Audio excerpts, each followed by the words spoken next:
Joy first pick for the side of GB here. Again, it's wide out in the open. They could be flexible, but Chips! Finally, all right, we get to talk about it.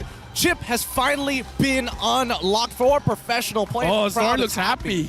I mean, he's going to be the IGL, and this is an important role on top of playing Chip because his portals can be a double-edged sword. Roger, they got a lot of mobility there.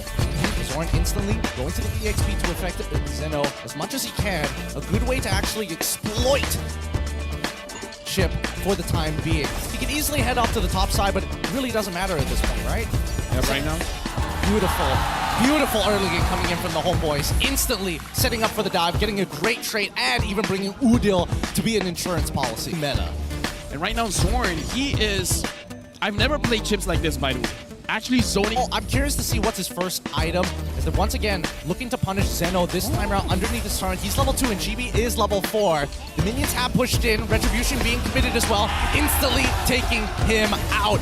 Looking for a trade though. Subway comes rolling on in, but Udil says no. You stay back. I don't want anybody else taking a trade for our team. EXP than him. But Xorn continuing to be forces the portal instantly, punishing Nova X Cobra. He was not ready for that. Rolling off. Now GB finds Nova Escobar and Xorn. He immediately goes through. Why walk? Good timing. Good timing. What? He is abusing Chip right now. This is great communication. That was sick. And it gets the stun off. I'm telling you, if only we had 2 cameras to see them all. The Astro Echo is going to be popped as well as a hard guard jumping into the back line, trying to get a kill onto Udil, but he doesn't go down. Subway finds Chibi, can't heal through the regeneration of the Toys Poissons, and now for the big punish coming in for MV. How many can they get off of this? They get only 1, and the turtle should fall into their hands. Now we see the problem. The Angela is going to be the bane in Homeboy's side. That Homeboys, the way that they're positioning. Hold on. He takes the portal up to the top side. He's got the seal as well. Goes to Subway. All right. Shortcut of him. Okay, so instantly the hard guard does come out. He brings in the entire team to punish him. And now, unfortunately, the rest of the team can't get back into their lane as the portal's just too far forward. Sorry, I just had to see that happen first. But long story short, Homeboys, they're putting in a good positioning to make sure that Monster Vicious cannot go forward. So for them to go forward, they got to kill someone first. Well, speaking of killing, they're going to get right on top of Ruff. And even before the Salmon Force gets dropped down, it's going to be Nets able to score another kill. He is so far ahead of Ruff right now in terms of gold and somebody. But whenever it's going on in the Riverside for the turtle fight, but they haven't been having very good ganks on the side lane. And again, it's very interesting. I like that the observer is looking at Xorn here.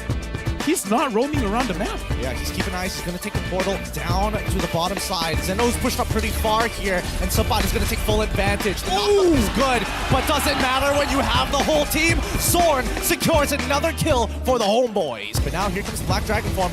You see Subway, he's in the middle of all the members, and even dropping down the Eternal Guardian to try and zone them away. The hard guard comes out too, but Chibi is going to manhandle him single-handedly as Nets tries to secure the kill. It's a lot harder than it looks, but the fear is going to put him down. Udil finds the kill as Subot zones away 3 members of MV. Yeah, right now, looking at the situation here, Homeboys, it looks like they just want to kite away. Shortcut! He shortcuts again, bringing Nets along with him, who went back to base to get his health back. Homeboys does not let go of the pressure. Apparently, yes. I mean, Homeboys have cracked the code on this one. I gotta give it to them. This is so clean from them. Like, what is MV actually supposed to do at this stage of the game? Anybody who's overextended like Subway goes down, and that's mid-tier 1 as well.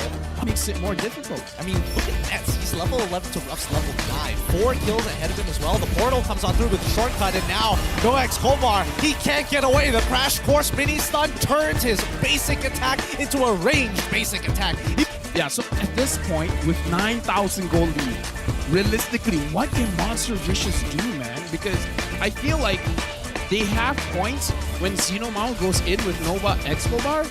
They have a chance to catch people off guard. But the thing is, as long as Homeboys kites that, as long as they're being very disciplined, not trying to fight back, they're all good. Because Monster Vicious, their setup really is on the Yuzong.